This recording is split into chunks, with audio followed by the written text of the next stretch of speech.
আসসালামু আলাইকুম রহমতুল্লাহ।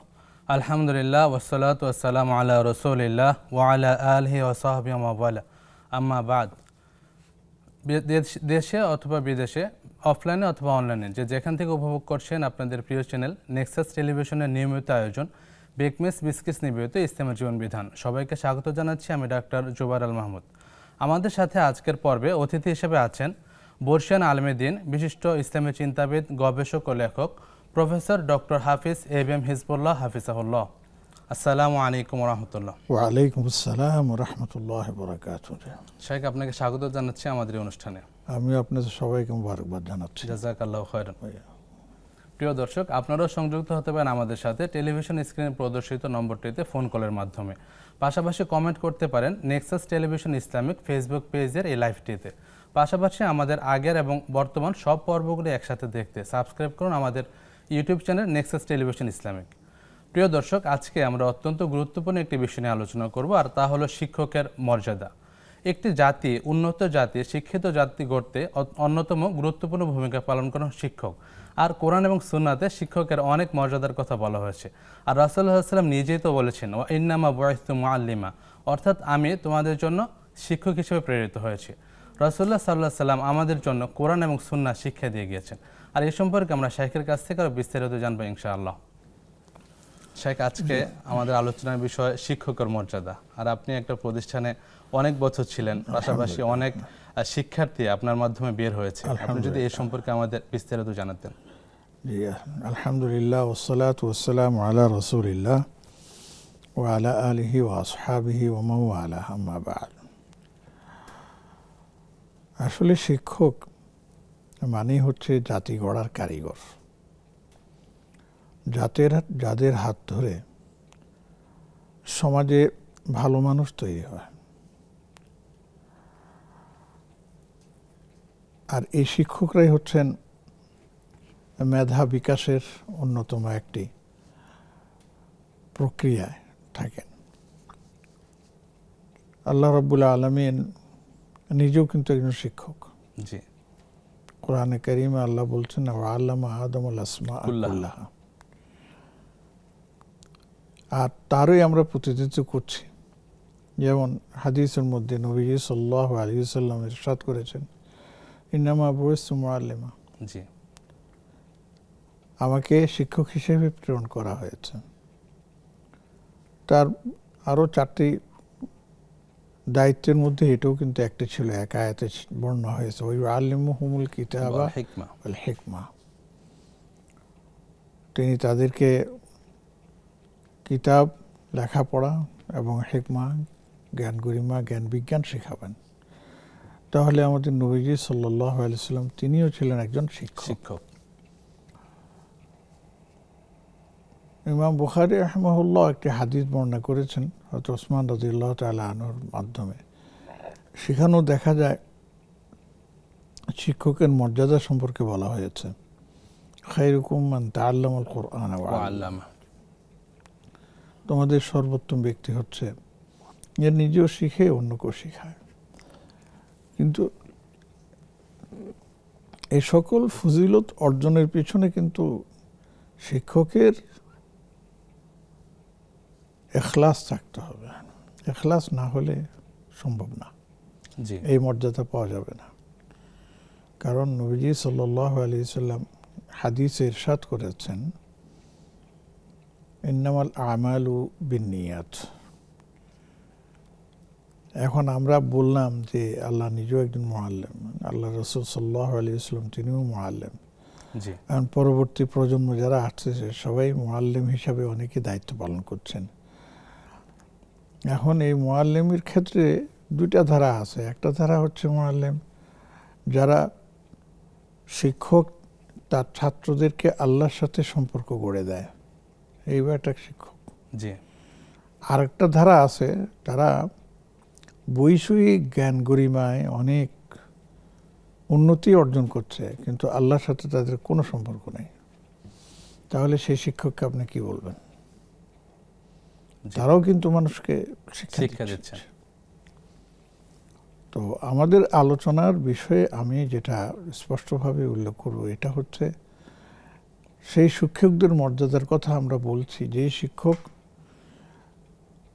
আল্লাহ এবং তার বান্দার সাথে সম্পর্ক গড়ে দেন তারা।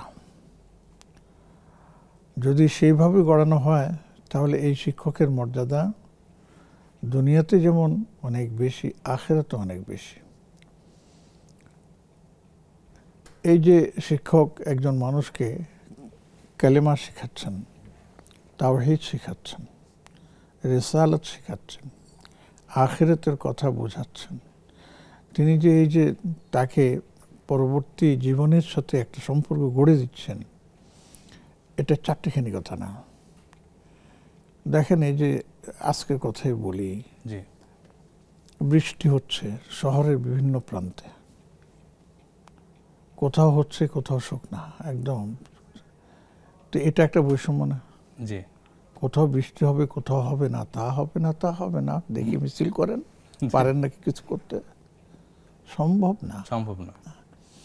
তো এটা হচ্ছে যিনি এটাকে পরিচালনা করছেন, যার হাতের নিয়ন্ত্রণ এবং কর্তৃত্ব, তার কাছে আমাদেরকে সমর্পণ করতে হবে। জি। শিক্ষক একজন মানুষকে, একজন ছাত্র বা ছাত্রীকে অজ্ঞতার অন্ধকার থেকে বের করে শিক্ষার আলোয় আলোকিত করেন। জি। এই জন্যই শিক্ষকের অনেক মর্যাদা, অনেক, যদি তার ইখলাস থাকে। দুর্ভাগ্য আমাদের হবে যদি আমরা এমনটি শুনি অনেক জায়গায়, যে শিক্ষক ছাত্র গড়ার কারিগর আমরা বলি, কিন্তু তার মধ্যে নৈতিকতা নাই, তাহলে সেই শিক্ষক আমাদের জন্য কি হবে বলেন? সেই শিক্ষক থেকে জি ছেলেমেয়েরা কি শিখবে? জি। তো যাই হোক, আমি আমার দর্শকবৃন্দ যারা আছেন সবাইকে উদ্দেশ্য করে বলছি, এবং আমি আমার শিক্ষকতা জীবনে আমার ছাত্রদেরকে সেই একই কথা বলতাম, যে যা করব এবং যা বলবো ইখলাসের সাথে বলবো, আল্লাহর সন্তুষ্টি অর্জনের সাথে বলবো, জি, আল্লাহর সাথে বান্দার সম্পর্ক জুড়ে দেওয়ার জন্য বলবো। তাহলে আমার জন্য দুনিয়াতেও রয়েছে সম্মান, আখিরাতেও রয়েছে সম্মান। আখিরাতের সম্মান তো সে আজীব ব্যাপার, দুনিয়াতে কি সম্মান? অনেক সম্মান আছে। হাদিসের মধ্যে যেমন বলা আছে, তিরমিজি শরীফে আসছে, ইন্নাল্লাহা ওয়া মালাইকাতাহু ইউসাল্লুনা, ইন্নাল্লাহা ওয়া মালাইকাতাহু ইউসাল্লুনা, আল্লাহ এবং ফেরেশতারা, আল্লাহর পক্ষ থেকে রহমতের বাড়িধারা আসে, ফেরেশতাদের পক্ষ থেকে আল্লাহর কাছে ইস্তিগফারের দোয়া আছে। কার জন্য? যিনি শিক্ষকতা করেন তার জন্য। হাত্তা নামলা ফি হুজরিহা, এমনকি পিঁপড়া তার গর্তে বসে, ওয়াল হিতান, মাছ তার জন্য দোয়া করে। তো এই যে একটা মর্যাদা, এটা আপনি পাবেন কোথায়? আচ্ছা, এরপরে দেখেন নবীজি সাল্লাল্লাহু আলাইহি ওয়াসাল্লাম হাদিসের মধ্যে বলছেন মুআল্লিমের ফজিলত সম্পর্কে, ফজলুল আলিমি আলাল আবিদ কাফদলি আলা আদনাইকুম, যে একজন আলিম আর একজন অজ্ঞ, একজন বিজ্ঞ একজন অজ্ঞ, এই দুইজনের মধ্যে পার্থক্য কি? পার্থক্য হচ্ছে, দেখো আমি নবী, তোমাদের উম্মতের মধ্যে সর্বনিকৃষ্ট যে মানুষটি, তার চাইতে আমার মর্যাদা যেমন বেশি, ঠিক তেমনিভাবে একজন বিজ্ঞের মর্যাদা অজ্ঞের উপর। আল্লাহু আকবার। চিন্তা করা যায়, যে শর্ত ওই একটা, ইন্নামাল আমালু বিন্নিয়াত। জি, ইখলাস থাকতে হবে। এবং এটা সবার জন্য এটা প্রযোজ্য হবে না, যদিও সবাই শিক্ষকতা করছেন।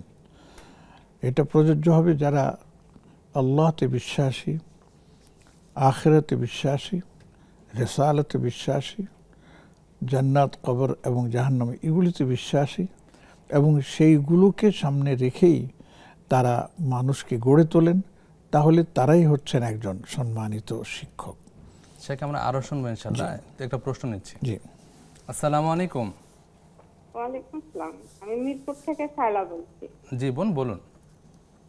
আমি বলতে চাচ্ছি, সিজদায় যে আমরা সুবহুন কুদ্দুসুন রাব্বুল মালাইকাতি ওয়ার রূহ বলি, এটার অর্থটা কি? আচ্ছা বোন, আমরা শেখের কাছ থেকে জানবো ইনশাআল্লাহ। আচ্ছা, আরেকটা প্রশ্ন। জি।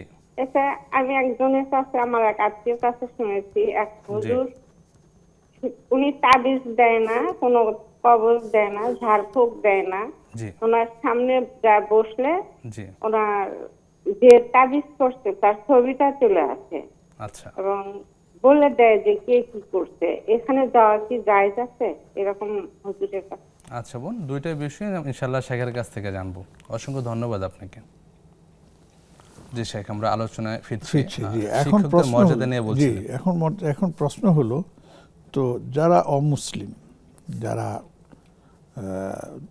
দিন ধর্ম মানে না, জি সেকুলার টাইপের অথবা নাস্তিক, তাহলে তারা কি এই সম্মান পাবেন না?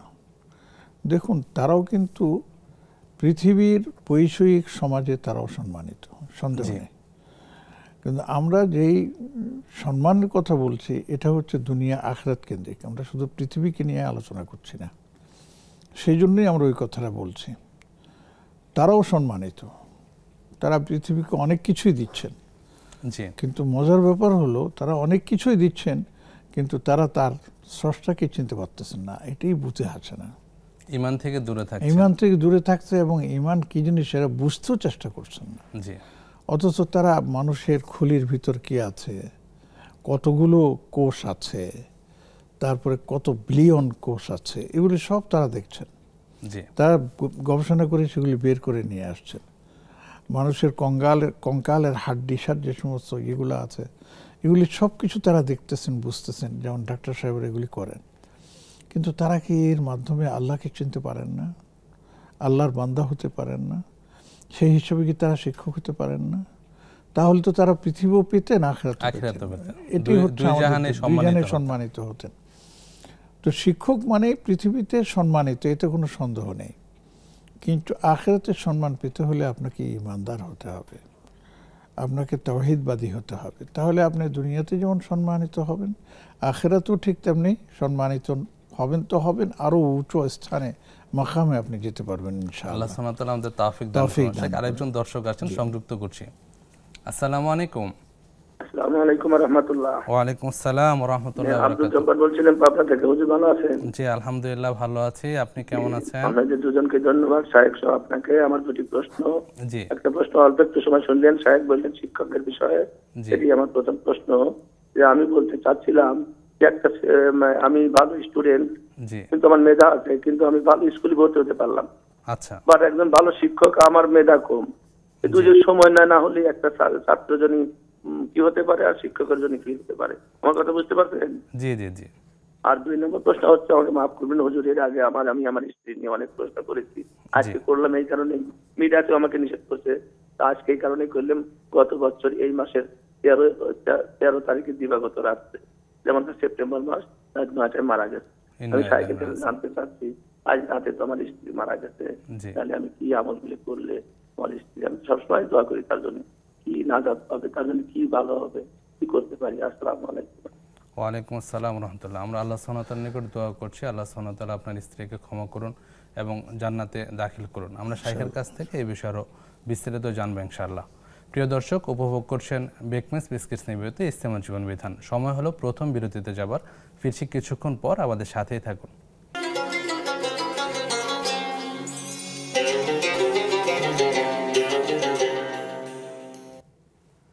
আসসালামু আলাইকুম রহমতুল্লাহ। বিরতির পর আবারও স্বাগত জানাচ্ছি আপনাদের প্রিয় অনুষ্ঠান ইসলামী জীবন বিধানে। নিবেদন করছে বেকমেস বিস্কিটস। আমাদের সাথে আছেন আজকে শাইখ প্রফেসর ডক্টর এবিএম হিজবুল্লাহ হাফিজাহুল্লাহ। শাইখ, আমরা প্রশ্ন তুলে যাচ্ছি।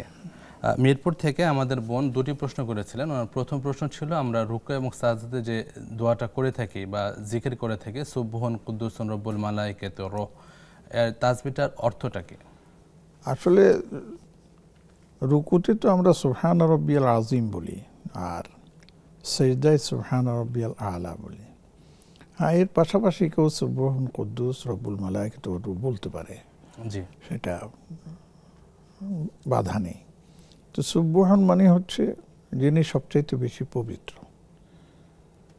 এটা বাহুল্য প্রকাশ করেন জি যে তার পবিত্রতায় কোনো রকমের সর্বোচ্চ শিখর। সর্বোচ্চ শিখর। কুদ্দুসও একই অর্থ, জি কাদ্দাসা ইউকাদ্দিসু তাকদিসান থেকে বলানো হয়েছে। রব্বুল মালাইকাতু ওয়ার রূহ, তিনি ফেরেশতা জগৎ এবং রূহের জগৎ সব কিছুর তিনি মালিক, এটা হচ্ছে তার অর্থ। জাযাকাল্লাহ খান শেখ। পরের প্রশ্ন ছিল যে উনি এক পরিচিত ব্যক্তিকে চেনেন, নিজে তাবিজ করেন না, কিন্তু কেউ তাবিজে আক্রান্ত ব্যক্তি তার সামনে গেলে ওনার যে তাবিজ করেছেন তার চেহারা ভেসে ওঠে, এই জাতীয় লোকের কাছে যাওয়া যাবে কিনা চিকিৎসার জন্য? চেহারা ভেসে উঠলে সেটা কি শুধু তিনি দেখতে পান না সবাই দেখতে পান, এটা একটা প্রশ্ন। আর তিনি তাবিজও দেন না, তারপরে হাফুকও করেন না, এটা আমার বুঝে আসে না। রুকিয়া করা তো জরুরি।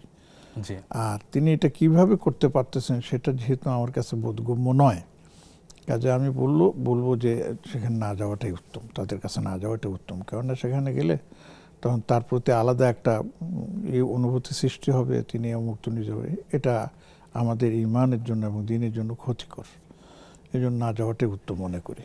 আমাদের নিরাপদ পথ অবলম্বন করতে হবে। শেখ, পরের প্রশ্ন ভাই আব্দুল জব্বার পাবনা থেকে প্রশ্ন করেছেন। ওনার প্রথম প্রশ্ন ছিল যে অনেক সময় মেধাবী ছাত্ররা মেধাবী শিক্ষকের নিকট থেকে জ্ঞান অর্জন করতে পারেন না বা ভালো প্রতিষ্ঠানে পড়তে পারেন না, এই ক্ষেত্রে একটা বৈষম্য তৈরি হয়, এই ক্ষেত্রে করণীয় কি?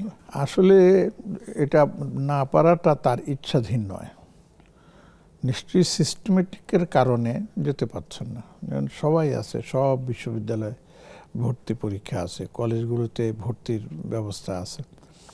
সেই ভর্তি প্রক্রিয়ায় যদি কেউ পেয়ে যান পেলেন, যদি না পেয়ে যান তাহলে এটা তার ভাগ্য।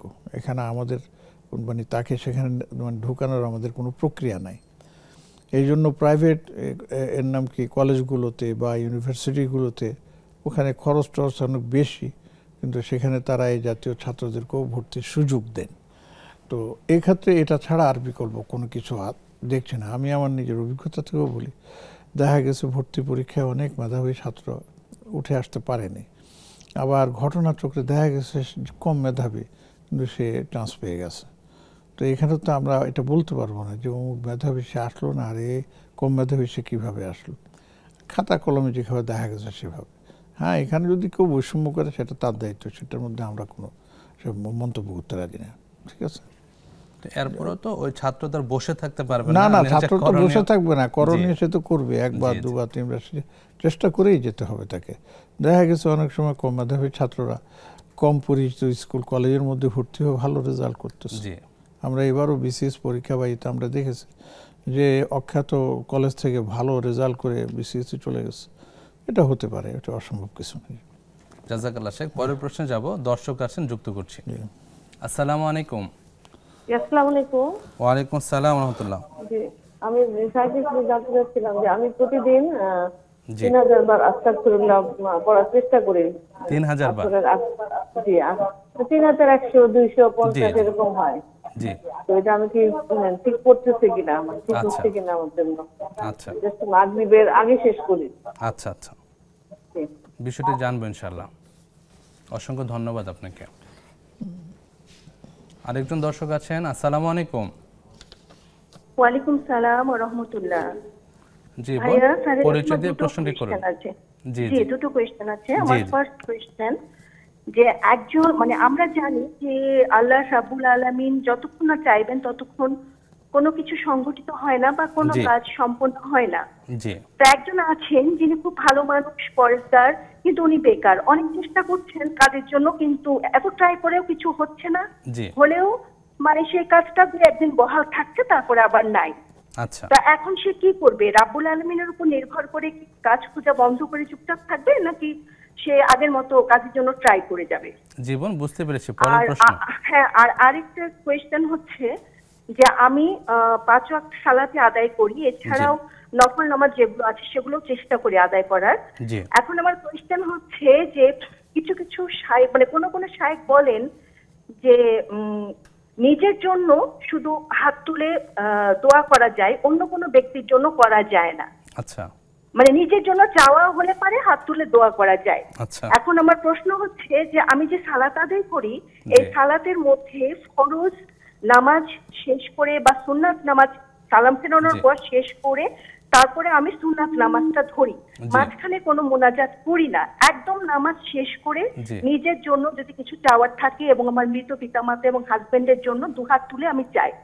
তো এই অবস্থায় এভাবে কি আমার নামাজটা হচ্ছে, বা এভাবে দোয়া করলে কি মানে দোয়াটা হচ্ছে বা নামাজটা হচ্ছে এভাবে, নাকি ভুল হয়ে যাচ্ছে? বুঝতে পেরেছি। আমরা শাহের কাছ থেকে জানবো ইনশাআল্লাহ। জি, অসংখ্য ধন্যবাদ বোন আপনাকে। শেখ, আমরা বেশ কিছু প্রশ্ন নিলাম, এখন আপনার কাছে যাচ্ছে। ভাইয়ের দ্বিতীয় প্রশ্ন ছিল যে গত বছর এই দিনে ওনার স্ত্রী মারা গিয়েছেন, তো ওনার জন্য করণীয় কি? ওনার জন্য সর্বোত্তম করণীয় হচ্ছে দোয়া। জি। একজন স্বামী তার স্ত্রীর জন্য দোয়া করবে, এর চাইতে বড় প্রাপ্তি স্ত্রীর জন্য আর কিছু নেই। আর স্বামীর সন্তুষ্টি নিয়ে যে স্ত্রী পৃথিবী থেকে বিদায় নেবে, সে যদি পর্দানিসীন এবং সালাত নিয়তে আদায় করতে পারে তাহলে তার জন্য জান্নাতের ফয়সালা আছে। জি। তো এই জন্য আমি ওনাকে মোবারকবাদ দিচ্ছি যে উনি ওনার উনি স্ত্রীর প্রতি অত্যন্ত দয়ার্দ্র, তার কথা মনে রেখেছেন। এখন তার সবচেয়ে বড় কাজ হলো 1 নম্বর, সবসময় ওনাকে দোয়াতে সামিল করবেন যে আল্লাহ আমার স্ত্রীকে আপনি ভালো রাখেন। 2 নম্বর যে কাজটা উনি করবেন সেটা হচ্ছে তার জন্য কিছু সাদাকা করতে পারেন, সাদাকায়ে জারিয়া হিসাবে, যদি তার সামর্থ্য থাকে আর কি। গরিব দুঃখীদেরকে কিছু সাহায্য করবেন, মসজিদ মাদ্রাসায় সাহায্য করবেন এবং মনে মনে সেটা নিয়ত করবেন যে আল্লাহ এর সওয়াব আমি আমার স্ত্রীর জন্য করছি, সেটা আপনি দিতে পারেন। 2 নম্বর এটা হলো। 3 নম্বর, শুধু টাকা পয়সা দিয়ে করলেই যে হবে এমন না। আপনি এর নাম কি, নফল নামাজ পড়ে নামাজ পড়েও তার জন্য দোয়া করতে পারেন আলাদাভাবে, ঠিক আছে? তো এই জাতীয় কাজগুলো যেগুলো মানে জীবন পরবর্তী প্রজন্মের জন্য, মানে এর জন্য, জীবনের জন্য কার্যকর এবং আপনার তারা এর দ্বারা উপকৃত হবে, এই ধরনের আমলগুলো যত বেশি করা যায় ততই তার জন্য মঙ্গল, সেটি কী হবে। আমি মনে করি ইনশাআল্লাহ এটাই আপনার জন্য যথেষ্ট হয়ে যাবে। আল্লাহ সুবহানাহু ওয়া তাআলা তৌফিক দান করুন। আমিন। শেখ, পরের প্রশ্ন ছিল, এক বোন প্রশ্ন করেছেন তিনি প্রতিদিন 3000 বার বা কখনো 3100, 3200 বার ইস্তিগফার পাঠ করেন মাগরিবের আগ পর্যন্ত, এতে কোনো অসুবিধা আছে কিনা? উনি তো আলহামদুলিল্লাহ 3000 বার ইস্তিগফার করেন, এটা তো আমার কাছে খুবই মানে ভালো লাগছে। তো আমি এরকমও জানি অনেকে আছেন যাদের 10,000 বার করেন। আমি চিন্তাই করতে পারি না যে সময়টা বের করেন করতে, কিন্তু আমার কাছে অনেকের আছে যে আসে কেউ 10,000, 5,000। আসলে আমি বোনকে বলবো যে শুনেন, সারা দিনে 3000 আর 5000 আর 10,000 বিষয় সংখ্যা গণনাটা বিষয় না। আপনি যতবার পারেন আপনি করেন, কোনো নির্ধারিত সংখ্যা নেই। তো এখন বলবেন যে অনেকে বলে আছে 100 বার এটা পড়া, 100 বার ওটা পড়া, 100 বার ওটা পড়া। সেটা একটা নির্দিষ্ট আমলের জন্য বলা হয়েছে, যে যেন আমার আমলটা ছুটে না যায়। এরপরে যদি আমরা সবসময় আরো বেশি আমল করতে পারি তাহলে তো এটা আল্লাহর কাছে আমার শুকরিয়া আদায় করছি যে আল্লাহ আমাকে সে আমল করার তৌফিক দিয়েছেন। 3000 বার আমি করতে পেরেছি, আমি চেষ্টা করবো 4000 করি, আমি চেষ্টা করবো 5000 বার করি। আল্লাহু আকবার। যত বেশি ইস্তিগফার করবেন আল্লাহর পক্ষ থেকে তত বেশি আপনার জন্য রহমত বরাদ্দ হবে। এবং আমি দেখেছি, অনেকের কাছে শুনেছি, এই ইস্তিগফার কারণে আল্লাহ পাক অনেককে ভিন্ন ধরনের বিপদ আপদ থেকে হেফাজত করেছেন। অনেকের কি জানি বলে আপনার দারিদ্রতা ছিল, খুব কষ্টে, ইস্তিগফার কারণে আল্লাহ তার দরওয়াজা খুলে দিয়েছেন। এই জন্য আমি আমার দর্শকবৃন্দ সহ যিনি প্রশ্ন করেছেন সবাইকে বলবো যে না, নির্ধারিত আপনি করবেন না যে আমাকে 3000 এইভাবে না, আপনি যতটুকু পারেন করেন। কোনো কোনো সময় দেখা যাবে 3000 না 1000 হয়নি, কোনো কারণবশত এটা হতেই পারে, আপনি চেষ্টা করে যান, চলে যান। জি, জাযাকাল্লাহ খাইরান। শেখ, পরের প্রশ্ন ছিল এক বোনের, 2টা প্রশ্ন করেছিলেন। প্রথম প্রশ্ন ছিল যে আল্লাহ না চাইলে কোনো কিছু হয় না। একজন পরহেজগার ব্যক্তি, তিনি বেকার, কখনো কাজের গুজরান হলেও বেশি দিন টিকে না। এক্ষেত্রে উনি কি কাজের সন্ধান করবেন নাকি আল্লাহর উপর তাওয়াক্কুল করে বসে থাকবেন? অবশ্যই তিনি আল্লাহর কাজের জন্য সন্ধান করতেই থাকবেন। আল্লাহ নিজেই বলছেন রিজেক আল্লাহ পাক দিবেন, এতে কোনো সন্দেহ নেই। ওই যে আমি একটা ঘটনার সম্মত বলেছিলাম, আপনারা শুনেছেন, যে আল্লাহ পাক আমাদের কাছ থেকে তারা ইবাদত চান, জি, রিজেকের ফয়সালা তার। এটা একটা গল্প আকারে এসেছে। এক বাবা বাসায় এসে দেখলো যে সন্তানটা ঘুমিয়ে আছে। স্ত্রীকে বললেন যে এরা নামাজ পড়েছে? বলে যে না, পড়ে নাই। ওর জাগাও, ওকে জাগিয়ে সবাইকে নামাজ পড়াও। বলে ওরা কিছু খায় নাই, পেটের ক্ষুধায় ওরা হয়ে ঘুমিয়ে পড়েছে। যেটা বলি সেটা করো। তো কী করবে, স্ত্রী বাচ্চাদেরকে জাগালো, জাগিয়ে নামাজে দাঁড় করিয়ে দিল, নামাজ পড়লো। তারপরেরটা হলো চমকপ্রদ, নামাজ শেষ করতে না করতে দরজায় নক করলো কে যেন। কী ব্যাপার, দেখে যে সেখানে বিশাল একটা খাজানচি নিয়ে আসছে খাদ্যের। কে পাঠিয়েছে? বলছে অমুকে আপনাদের জন্য এই যে খাদ্যটা পাঠিয়েছে। ওই বেচারা কাঁদতে শুরু করছে। বল তখন বললো যে দেখো, তার স্ত্রী বল, দেখো আল্লাহ পাক কোরআনে কারিমে বলছে ওয়ামুর আহলাকা বিসসালাত ওয়াসতাবির আলাইহা, তুমি তোমার সন্তানদেরকে, পরিবারের সদস্যকে নামাজের তালকিন করো, নির্দেশ দাও এবং তার উপরে জমে থাকো। লা নাসআলুকা রিজকা, তোমার থেকে তো আমি রিজক চাচ্ছি না, নাহনু নারযুকুকা, আমি তোমার রিজকের ব্যবস্থা করে দেব। দেখো কেমন হলো। তা আমি তাকে বলবো যে দেখুন, আল্লাহর চাইলে হবে, না চাইলে হবে না, তাই কি আমরা বসে থাকবো? অসম্ভব, বসে থাকবেন না, আল্লাহর কাছে চেয়েই যেতে থাকবেন। চাইতে চাইতে কোথায় যাবেন আপনি সেটা নিজেও জানেন না, কিন্তু আল্লাহকে বাদ দিয়ে আপনি রিজকের আশা করতে পারেন না। অতএব বিরক্তি হয়ে, বিব্রত হয়ে যে না আর চাইবো না, ঘরে বসে থাকবো, আর আল্লাহকে বলতে হবে আল্লাহ, হ্যাঁ আল্লাহর ক্ষমতা আছে ঘরে আপনার খাদ্য পৌঁছে দেওয়ার, যেমন ওনাকে পৌঁছে দিয়েছেন। আল্লাহ এটাও চান, যেমন সূরা জুমাতে আল্লাহ পাক বলছেন, জুমার নামাজ শেষ করে ফাবতাগু ইনদাল্লাহ ফান্তাশিরু ফিল আরদি ওয়াবতাগু মিন ফাদলিল্লাহ, তোমরা নামাজ শেষ করে বেরিয়ে যাও, বেরিয়ে গিয়ে তোমরা আল্লাহর কাছে রিজকের সন্ধান করো। অতএব আমি বলবো আমার যারা আছেন সবাইকে, কেউ বেকার বসে থাকবেন না। যার যতটুকু অ্যাবিলিটি আছে, সাধ্য আছে, তিনি সেইভাবে চেষ্টা করেই যেতে থাকেন। কোন ব্যবস্থায় যে আল্লাহ পাক আপনার রিজিক বরাদ্দ করবেন সেটা আপনি নিজে জানেন না। আমরা এরকম বহু কোম্পানির কথা জানি, সারা জীবনটা ব্যর্থতায় কাটিয়েছে, কিন্তু শেষ জীবনে এসে সে এমন একটা সফলতা অর্জন করছে, তার কি জানি অব্যাহত গতি এখনও চলতেছে। তো আমরা কেন আল্লাহর থেকে, এর নাম কি, রহম করম থেকে কেন আমরা হতাশ হব? লা তাকনাতু মির রাহমাতিল্লাহ, আল্লাহর রহমত থেকে কখনোই নিরাশ হবেন না।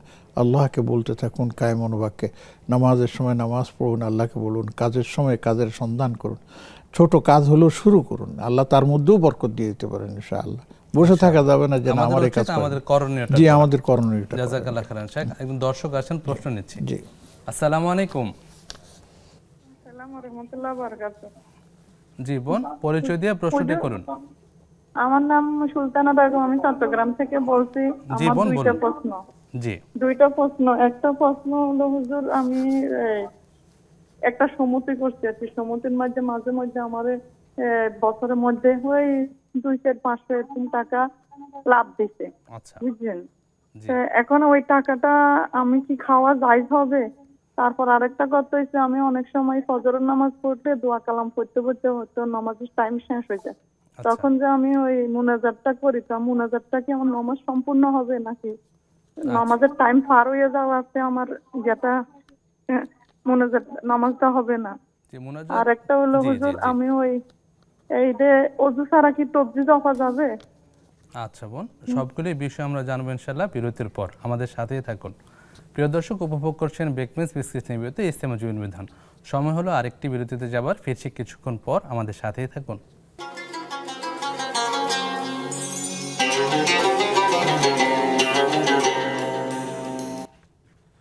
আসসালামু আলাইকুম রহমতুল্লাহ। প্রিয় দর্শক, বিরতির পর আবারও স্বাগত জানাচ্ছি আপনাদের প্রিয় অনুষ্ঠান বেকমেস বিস্কিট নিবেদিত ইসলামী জীবন বিধানে। প্রিয় দর্শক, সরাসরি আপনারা প্রশ্ন করতে পারেন শাইখকে স্ক্রিনে প্রদর্শিত নম্বরটিতে ফোন কলের মাধ্যমে। শাইখ, আমরা প্রশ্নোত্তরে ফিরছি। আমাদের বোনের দ্বিতীয় প্রশ্ন ছিল যে তিনি শুনেছেন যে একান্ত নিজের প্রয়োজন হলে হাত তুলে দোয়া করা যায়, অন্য কারো ক্ষেত্রে বা অন্য কারোর জন্য নিজে হাত তুলে দোয়া করা যায় না। এটা একটা প্রশ্ন ছিল। পাশাপাশি প্রশ্ন ছিল যে উনি সালাতের পরে ফরজ, সুন্নত, নফল সব একসাথে আদায় করে সব শেষে উনি দোয়া করে থাকেন, এতে কোনো অসুবিধা আছে কিনা? আসলে আমি একটা জিনিস বুঝতে পারছি না প্রশ্নের।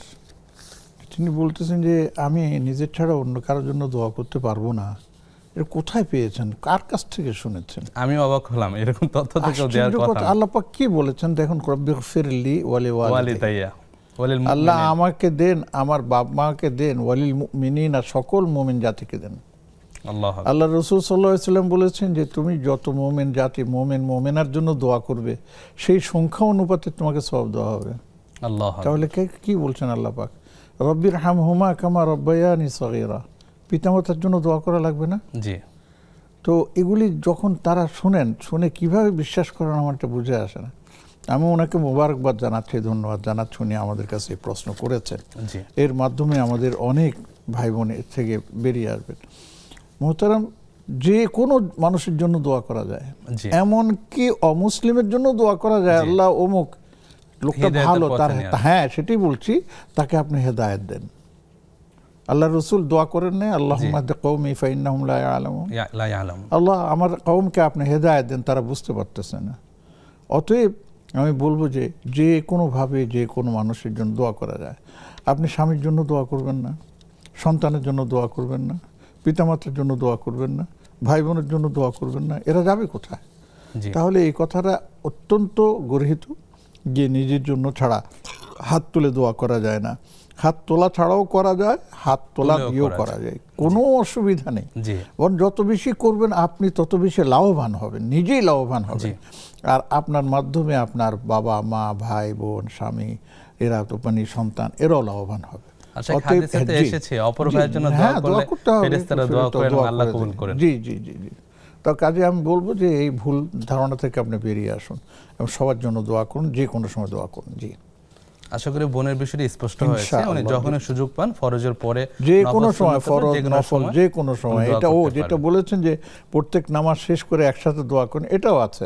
আবার অনেকে আছে প্রত্যেক 2 রাকাত 4 রাকাত করে হাত তুলে দোয়া করে, এটাও আছে।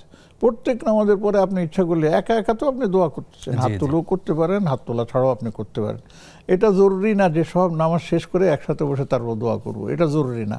হ্যাঁ, যদি আপনি মনে করেন যে আমি আমলগুলো শেষ করে একসাথে করবো, সেটাও আপনি করতে পারেন, কোনো অসুবিধা নেই। আর পাশাপাশি সে হাত তুলে দোয়া করলে আল্লাহ সুবহানাহু ওয়া তাআলা সে হাত তো আছে। হ্যাঁ, সেটা তো আল্লাহর হাদিসের মধ্যে রাসূলুল্লাহ সাল্লাল্লাহু আলাইহি ওয়াসাল্লাম ইরশাদ করেছেন যে এই ব্যক্তি হাত তুলে আল্লাহর কাছে দোয়া করে, আল্লাহ পাকের লজ্জা হয় যে সে হাতটা ফিরিয়ে দিতে। সুবহানাল্লাহ, কত আজীব কথা বলছেন। অতএব হাত তোলার এটা হচ্ছে বৈশিষ্ট্য। তবে কোথায় হাত তুলবেন কোথায় তুলবেন না সেটারও একটা ইয়ে আছে। ফরজ নামাজের পরে নিয়মিত হাত তুলে দোয়া করা, অনেকে বলছেন এটা বেদাত, আবার অনেকে বলছেন না এটা বেদাত না, যদি আপনি নামাজের অংশ মনে না করেন তাহলে আপনি করতে পারবেন। অংশ মনে করেন যদি যে না আমাকে হাত তুলে দোয়া করতেই হবে, তাহলে এটা বেদাত, এতে কোনো সন্দেহ নেই। কাজে আমরা সেগুলো সামনে রেখে, এই জন্য আমি মাঝে মাঝে হাত তুলি, মাঝে মাঝে তুলি না। এটা আমার নিজের আমলের কথা বললাম আর কি। জি, জাযাকাল্লাহ খাইরান শেখ, অনেকগুলো বিষয় আমরা ক্লিয়ার হলাম আলহামদুলিল্লাহ। শেখ, পরের প্রশ্ন চট্টগ্রাম থেকে বোন সুলতানা পারভিন জানতে চেয়েছেন। প্রথম প্রশ্ন ছিল উনি একটি সমিতি করেছেন, সেই সমিতি থেকে বছরে 4-5 হাজার টাকা লাভ পান, তিনি সেই লাভটা গ্রহণ করতে পারবেন কিনা? শর্ত হচ্ছে যে যেই পারপাসে তাদের সমিতির টাকাটা আপনার অর্থায়ন করা হয়, বিনিয়োগ করা হয়, সেটা হালাল পথে আছে কিনা। যদি হালাল উপায় হয়ে থাকে বিনিয়োগটা, তাহলে অবশ্যই তিনি এই লভ্যাংশ নিজেও ভোগ করতে পারবেন, প্রয়োজনে খরচ করতে পারবেন, দান সাদাকাও করতে পারবেন, কোনো অসুবিধা নেই। শর্ত হচ্ছে সমিতি যেখানে যেখানে বিনিয়োগ করছে এই সম্পর্কে আপনাকে জানতে হবে। যদি সমিতি এমন কোনো কাজে বিনিয়োগ করে যেখানে সুদ আছে, আমি জানি গ্রামীণ বিষয়গুলোর মধ্যে বেশিরভাগ সমিতি প্রায় 90% উপরে ওদের সুদের ব্যবসাও করে এবং সুদ থেকে তারা প্রচুর আয় করে, তাহলে এই সমিতি থেকে বেরিয়ে আসাটা জরুরি। যে আমার টাকা কেন সুদে খাটতেছে, আমি তো টাকা সুদে খাটার জন্য দিইনি, ওনার টাকাটা তুলে নিয়ে উনি নিজে ঘরে রেখে দেন, কোনো আপত্তি নেই, সেটা করতে পারবেন। আর ওইখান থেকে যদি লভ্যাংশ বলে আপনাকে দেয়, সেই লভ্যাংশ তো লভ্যাংশ না, সেটা তো সুদ থেকে প্রাপ্ত, তখন সেটা নিজে ব্যবহার করে তো দূরে থাক। এর জন্য সবেরও আশা করা যাবে না, তাড়াতাড়ি এ থেকে মুক্তি নিয়ে অন্য কাউকে দিয়ে দিতে হবে। জি, মুনাফা লাভ যে ফরম্যাটে আসুক সেটা গ্রহণ করা যাবে। জাযাকাল্লাহ খাইরান শেখ, পরের প্রশ্ন ছিল, যদি এই বিষয়টা আমরা আলোকপাত করেছি যে ফজরের সালাতের পর জিকির আজকার করতে গেলে তো অনেক সময় ফজর ওয়াক্ত শেষ হয়ে যায়, এরপরে তিনি দোয়া করতে পারবেন কিনা? দোয়া তার আগেও করতে পারবেন, পরে তো করতে পারবেন, দোয়ার জন্য কোনো সময় নেই। আমি আমার দর্শকবৃন্দকে বলছি, দোয়ার জন্য কোনো সময় নেই, তবে 2-1টা জায়গায় আছে নিষিদ্ধ, যেমন বাথরুমে গিয়ে দোয়া করা যায় না। বাথরুমে ঢুকতে বিসমিল্লাহ পড়ে ঢুকুন, আল্লাহুম্মা ইন্নী আউযু বিল খুবুসিল খাবায়েস করে প্রয়োজন সেরে যখন বের হবেন তখন আপনি গুফরানাক আলহামদুলিল্লাহ বলে শেষ হন, সেখানে বসে বসে দোয়া করার দরকার নেই, এটা নিষিদ্ধ আছে। বুঝে আসছে? এইভাবে নাপাকি অবস্থায় যখন থাকে, নাপাক অবস্থায় বলতে গোসল যখন ফরজ হয় তখন কোরআন শরীফ পড়া যায় না, ছোঁয়া যায় না, কিন্তু দোয়া করা যায়। বড় আজীব দেখেন, কোরআন শরীফ ছোঁয়া যাবে না, পড়া যাবে না, কিন্তু আপনি দোয়া করতে চাইলে আপনি দোয়া বিগফিরলি, আল্লাহ আমাকে মাফ করে দেন, আস্তাগফিরুল্লাহ, আল্লাহ আমাকে আপনার কাছে মাফ চাই, সবকিছু করা যায়। জি, জাযাকাল্লাহ শেখ, এর মাধ্যমে আপনি তৃতীয় প্রশ্নের উত্তর দিয়ে দিয়েছেন যে ওযু ছাড়া তাসবিহ করা যাবে কিনা। হ্যাঁ হ্যাঁ হ্যাঁ, এটারও এখানে উত্তরটা এসে গেছে। শুধু কি যে কোরআনে কারীম তেলাওয়াত করার জন্য ওযুর প্রয়োজন হয়, তেলাওয়াত করার না, ছোঁয়ার জন্য, স্পর্শ করার জন্য ওযুর প্রয়োজন হয়। তেলাওয়াত আপনি ওযু ছাড়াও কোরআন শরীফ তেলাওয়াত করতে পারবেন, এখানে ওযু ছাড়া তেলাওয়াত করতে পারবেন, সেখানে দোয়া তো আরো বেশি। জাযাকাল্লাহ খাইরান শেখ, পরের প্রশ্নে যাচ্ছি। শেখ, পরের প্রশ্নে যাওয়ার আগে একজন দর্শক আছেন, যুক্ত করছি। আসসালামু আলাইকুম। ওয়ালাইকুম আসসালাম রাহমাতুল্লাহ। জি আমাদেরকে প্রশ্ন, জি ভাই বলুন। হলো যে আমাদের সমাজে একটা প্রচলন আছে যে ধর্ম মা বাপ ভাই বোন বানানো এক, আর উকিল বাবা বানানো, এই দুইটা প্রশ্ন আমার। আচ্ছা আচ্ছা ভাই, ইনশাল্লাহ শেখের কাছ থেকে বিস্তারিত জানবো ইনশাল্লাহ। অসংখ্য ধন্যবাদ আপনাকে। শেখ, পরের প্রশ্ন যাচ্ছি। আমাদের বোন মাহফুজা মুস্তফা, ওনার প্রশ্ন ছিল কারো যদি অল্প অর্থ করি থাকে, এই ক্ষেত্রে উনি সদাকা দেওয়ার ক্ষেত্রে কাকে প্রাধান্য দেবেন? গরিব আত্মীয় স্বজন, প্রতিবেশী, নাকি কোনো ইসলামী প্রতিষ্ঠান? 1 নম্বর হয়েছে আপনার সাদাকা প্রাপ্তির প্রধান হকদার হচ্ছেন আত্মীয় স্বজন। জি, যত নিকট আত্মীয় তারা সবচেয়ে বেশি হকদার। জাকাতের ক্ষেত্রে মনে রাখতে হবে শুধু পিতা মাতা, দাদা দাদু, নিচের দিকে সন্তান, তাদেরকে জাকাত দেওয়া যাবে না। হ্যাঁ, ডানে বামে যেমন চাচা চাচি, ফুফু ইত্যাদি, ওদেরকে জাকাত দেওয়া যাবে। তারপর বামে মামা মামি, তারপর আপনাকে যেমন বলে খালা, ওদেরকেও জাকাত দেওয়া যাবে। এখান থেকে কিন্তু শুরু হবে। আর যদি আপনি এখান থেকে দেন, তারপরে আপনি আসেন পাড়া প্রতিবেশী, এরপরে আসেন ইসলামী সংগঠন যারা ইসলামের জন্য, দিনের কাজে ব্যয় করবে, তাদের হাতে আপনি তুলে দিতে পারেন, কোনো অসুবিধা নেই। এবং আপনি নিজেও, যেমন মসজিদ আছে তো নির্মিত হচ্ছে এবং সেখানে কিছু প্রয়োজন, আপনি সেখানে দিন, অসুবিধা নেই। কোনো মাদ্রাসার ছাত্ররা কিতাবের জন্য পড়ালেখা করতে পারেন, সেখানে দিন। স্কুল কলেজের ছাত্ররা কিতাবের বইপত্রের জন্য, সেখানে আপনি দিতে পারেন। আপনি আপনার সামর্থ্য অনুযায়ী সব জায়গায় কিছু কিছু করে দিতে পারেন। কোনো যদি দেখা যায় যে না এখানে অন্যখানে দেওয়ার চাইতে এখানে যদি এরা বেশি, তাহলে সেখানে দিন। আপেক্ষিক গুরুত্বের উপর, জি, আপেক্ষিক গুরুত্বের উপর এটা নির্ভর করতে হবে। জাযাকাল্লাহ খাইরান শেখ। পরের প্রশ্নে যাব একটা বিরতির পর। জি, প্রিয় দর্শক, উপভোগ করছেন সরাসরি সম্প্রচারিত অনুষ্ঠান বেকমেস পেশকিস নিবেদিত ইসলামী জীবন বিধান। সময় হলো সর্বশেষ বিরতিতে যাবার, আমাদের সাথেই থাকুন।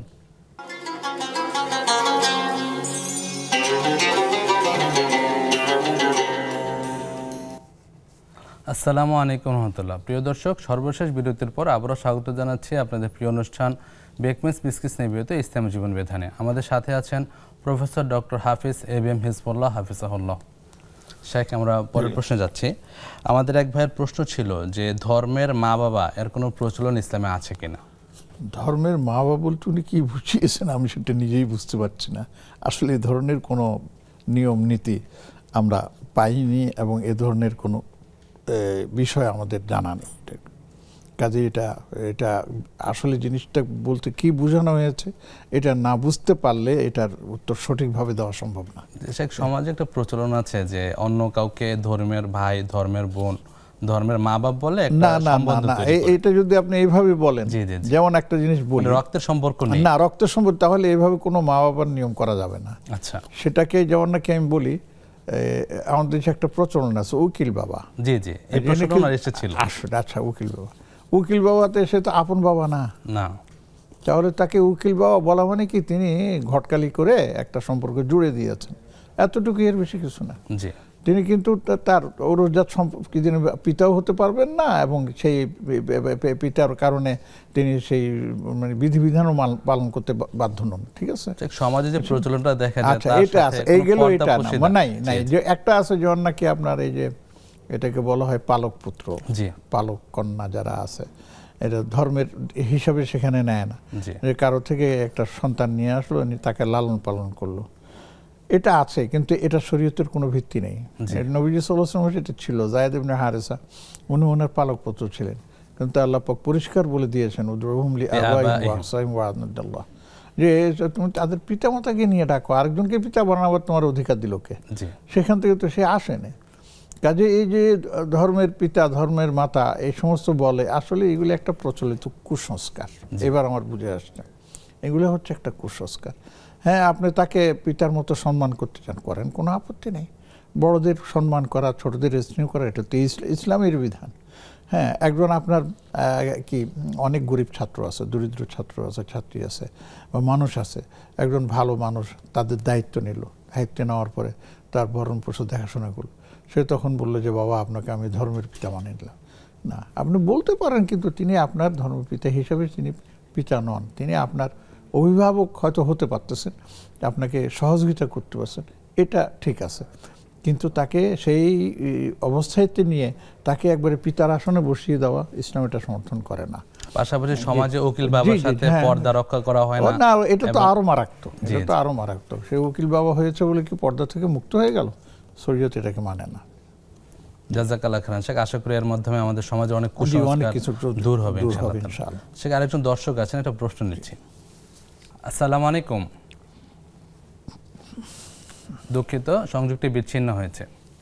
যে শেখ, আমরা পরের প্রশ্নে যাচ্ছি। আমাদের এক বোনের প্রশ্ন ছিল অনলাইনে, সায়েদা মিম, উনি জানতে চেয়েছেন যে একটা সমাজের একটা পরিস্থিতি তুলে ধরেছেন যেটা দুঃখজনক। উনি বলেছেন যে কোনো পর্দানশীল ভালো মেয়ের বিয়ে হচ্ছে না, বয়স হয়ে যাচ্ছে, এটা দেখে তার খালা ফুফুরা খুশি হচ্ছেন, তাদের শাস্তি কি হবে বা এরকম মানসিকতা থেকে কিভাবে বের হয়ে আসা যায়? এক নম্বর হচ্ছে যে এই ধরনের মানসিকতা যারা পোষণ করে, আমি একটা হাদিস ওনাদেরকে শুনিয়ে দেই। হাদিসের শব্দগুলো না হলো, অর্থ হলো এই: কেউ যদি কারো কোনো দুর্বল বিষয়ে কটাক্ষ করে, ঠাট্টা বিদ্রুপ করে, সেই বিষয়টা অনেক সময় তার মধ্যে পড়ে যাবে। এমনও হতে পারে যে খালা, মামি, চাচি তাকে মানে মানে এর নামকে বিব্রত করছে বা বিভিন্ন ধরনের বাঁকা চোখে দেখতেছে। এমনও হতে পারে তার ছেলে মেয়েদের ব্যাপারে এটা হয়ে যেতে পারে। আল্লাহর কাছ থেকে আপনাদের পানা চাওয়া উচিত, বরঞ্চ তার দুঃখ করা উচিত যে মেয়েটার বয়স হয়ে যাচ্ছে, সেটা করবে না করে যে বয়স বেড়ে যাচ্ছে, হেমুক হয়েছে, তমুক হয়েছে, এগুলি সমাজের মধ্যে আছে, গ্রাম দেশেও আছে, শহরেও আছে। খবরদার এগুলি কোনো সময় কিছু করবেন না, বরঞ্চ আপনার এই ব্যাপারে দুঃখ প্রকাশ করা উচিত যে ছেলেটা বয়স হয়ে যাচ্ছে, মেয়েটার বয়স হয়ে যাচ্ছে, এখনো কোনো পাত্রস্থ আমরা করতে পারতেছি না, আল্লাহ তার জন্য একটা ভালো পাত্রের ব্যবস্থা করে দাও। আপনি তার জন্য এইভাবে দোয়া করবেন, তো আপনার ছেলে মেয়েদের জন্য সেটা আসবে। আর আপনি যদি তাকে এইভাবে কথা বলেন, আল্লাহ না করুক, আপনার ছেলে মেয়েদের জন্য আবার সেটা আসবে, তখন শুধু কাঁদবেন যে হায় হায় আমি কি করলাম, হায় হায়, তখন তো কোনো কিছু হবে না। তো এই জন্য আমি বলবো যে খবরদার অন্যের কোনো দুঃখ দুর্দশা দেখে কেউ যেন খুশি না হন, বরঞ্চ তার জন্য তিনিও কি করেন, সমবেদনা প্রকাশ করেন। জি জি, জাযাকাল্লাহ খাইরান শেখ। আল্লাহ সুবহানাহু ওয়া তাআলা আমাদের সামাজিক এই অস্থিরতা থেকে এবং কি হেফাজত করুন, অসন্তোষের থেকে আমাদের হেফাজত করুন। শেখ, পরের প্রশ্ন, আমাদের এক বোন জানতে চেয়েছেন কোনো বিধর্মী মারা গেলে আমাদের মুসলিমদের জন্য করণীয় কি? আমাদের মুসলিমদের জন্য তার জন্য দুঃখ প্রকাশ ছাড়া আর কিছু করণীয় নেই। কেননা যতক্ষণ পর্যন্ত সে বেঁচে ছিল ততক্ষণ পর্যন্ত তার জন্য বদদোয়া করার আমাদের কোনো রাইট ছিল না, এটা নিষেধ। কেননা হইতে পারে সে মৃত্যুর পথযাত্রী হয়ে তখন ইমানদার হয়ে নিয়ে আসছেন, এই জন্য করা। কিন্তু যখন ইমান ছাড়াই সে মারা গেল, তখন তো সে অমুসলিম হিসেবে মারা গেছে, কাফের অথবা মুশরিক অথবা নাসির হিসেবে মারা গেছে, তার জন্য তো তখন আমরা জান্নাতের দোয়া করতে পারবো না, নিষেধ আছে। তখন আমাদেরকে কি করতে হবে, তার সমবেদনা জানানোর জন্য তার আত্মীয় স্বজনকে শুধু বলতে হবে, এতটুকু আমরা আপনাদের ব্যাপারে সমবেদনা প্রকাশ করছি, সৌজন্যতা দেখানোর জন্য সমবেদনা প্রকাশ করছি। আল্লাহ তাকে মাফ করে দিক, জান্নাত, একথা বলা যাবে না, কেন সে অমুসলিম হয়ে মারা গেছে। কোনো অমুসলিম হয়ে কেউ মারা গেলে তার জন্য জান্নাতের দোয়া করা যায় না, দোয়া করা নিষেধ আছে। জি শেখ, আমরা আমাদের সমাজে দেখতে পাই যে অনেককেই উগ্র অনেক বাচ্চা কাচ্চা বা শিক্ষার্থীরা তার শিক্ষকদের উপর মারধর করেন, এই বিষয়টি কিরূপ? ইন্না লিল্লাহি ওয়া ইন্না ইলাইহি রাজিউন, দেখেছি, এটা ঠিক বলেছেন। শিক্ষকদের পিছনে কারণগুলি অনেক কারণ থাকতে পারে। অনেকগুলি কারণের মধ্যে অনেক সময় এমনও হয় যে শিক্ষকরাও উগ্রতা দেখান, শিক্ষকরাও ছাত্রছাত্রীর প্রতি যে সহানুভূতিশীল হবেন সেটা তারা প্রকাশ করতে পারেন না। অনেক সময় এমনও দেখা যায় যে শিক্ষকরাও বাড়াবাড়ি করতেছেন, তারা মানে সীমা লঙ্ঘন করতেছেন, তখন ছাত্রছাত্রীরা তাদের উপর নিয়ন্ত্রণ হারিয়ে ফেলতেছেন। এইভাবে অনেক ঘটনা ঘটে যায়। আবার অনেক সময় এই ছাত্রছাত্রীরা, বিশেষ করে ছাত্ররা মানে একটু জিদ প্রকাশ করে যে অমুক স্যার এমন কথা বলবেন কেন, অমুক সেমন কথা বলবেন, পারলে তাকে বুঝিয়ে দেন বা আপনি তার সাথে কি যেন রূঢ় আচরণ না করে, স্যার আপনার থেকে আমরা এটা আশা করি না, আপনার থেকে আমরা শিখতে এসেছি, আপনি যদি আপনাদেরকে এইভাবে আমাদেরকে শেখান তো আমরা কার থেকে শিখবো। এভাবে তাদেরকে মানে দেওয়া উচিত, দুঃখজনক হলো গাইডলাইন দেওয়া উচিত। দুঃখজনক হলো আমরা এই ধরনের অনেক কিছু শুনি। আমিও তো ইউনিভার্সিটির একজন শিক্ষক ছিলাম, আল্লাহ মাফ করুক, আমরা তো এই ধরনের করি না, কিন্তু হ্যাঁ তাদেরকে আমরা শাসন করেছি তাদের কল্যাণে আমরা করেছি, তাদেরকে হাওয়া প্রতিপন্ন করার জন্য আমরা করিনি। আবার দেখা যাচ্ছে এখন কি জানি কে কোন ড্রেস পরে আসলো, কে কেমন করলো, এগুলি নিয়ে মন্তব্য করা একজন শিক্ষকের সাজে না। সেই শিক্ষকসুলভ আচরণ করবেন।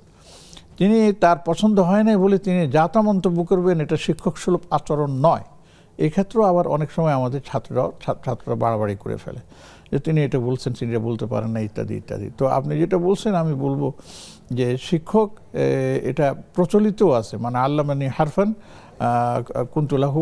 কুনতুলাহু আবদান। হযরত সম্ভবত আলী রাদিয়াল্লাহু আনহু ছিলেন যে ব্যক্তি আমাকে একটি অক্ষর পড়িয়েছে আমি তার গোলামে পরিণত হয়ে দাসে পরিণত। তাহলে সেই হিসাবে শিক্ষকদের প্রতি আমাদের শ্রদ্ধা থাকা উচিত নিঃসন্দেহে। কিন্তু শিক্ষকদেরও এটা দায়িত্ব যে সে শ্রদ্ধা তারা ধরে রাখবে। তারা কি জানি বলে এমন আচরণ করবে না যে তার শিক্ষক সুলভ আচরণ না করলে ছাত্রছাত্রী শিখবে কোত্থেকে, তখন তারা পিছনে বিরূপ মন্তব্য করতে বাধ্য হবে। এবং অনেক সময় হ্যাঁ হয়ে যায়, এবং অনেক সময় এমন পরিস্থিতি সৃষ্টি হয় যে দুর্ভাগ্যজনক হলেও তারা শিক্ষককে কি জানি বলে শিক্ষকবৃন্দকে কি করে তাদের উপর হাত তোলে। এটা তো আমরা চিন্তাও করতে পারি না, কল্পনা করতে পারি। আল্লাহ আমাদেরকে আদর্শ শিক্ষক এবং আদর্শ শিক্ষার্থী হওয়ার তৌফিক দান করুন। পুরো অনুষ্ঠান জুড়ে শেখ আপনার কাছ থেকে আমরা অনেক জ্ঞান আহরণ করলাম। আল্লাহ সুবহানাহু ওয়া তাআলা আপনাকে দুনিয়া এবং আখিরাতে যাবতীয় কল্যাণ। আল্লাহ আপনাদের সবাই মঙ্গল করুন, সবার জন্য দোয়া করি। জাযাকাল্লাহু খাইরান। প্রিয় দর্শক, অনুষ্ঠান শেষ করব। পরিশেষে হযরত আবু দারদা রাদিয়াল্লাহু আনহুর একটি উক্তি দিয়ে শেষ করছি। তিনি বলেছেন, কুনা আলিমান আও মুতাআল্লিমান আও মুহিব্বান, তোমরা জ্ঞানী হও অথবা জ্ঞানের পৃষ্ঠপোষক হও, অথবা জ্ঞানীকে ভালোবাসো, অথবা জ্ঞান অর্জন করো, কিন্তু আর পঞ্চমজন হয়েও না। আল্লাহ সুবহানাহু ওয়া তাআলা আমাদের সবাইকে জ্ঞানের পৃষ্ঠপোষকতা করার তৌফিক দান করুন। এই কামনা এখানে শেষ করছি। সুবহানাকা আল্লাহুম্মা বিহামদিক আশহাদু আল্লা ইলাহা ইল্লা আনতা আস্তাগফিরুকা ওয়া আতুবু ইলাইক। আসসালামু আলাইকুম ওয়া রাহমাতুল্লাহি ওয়া বারাকাতুহু।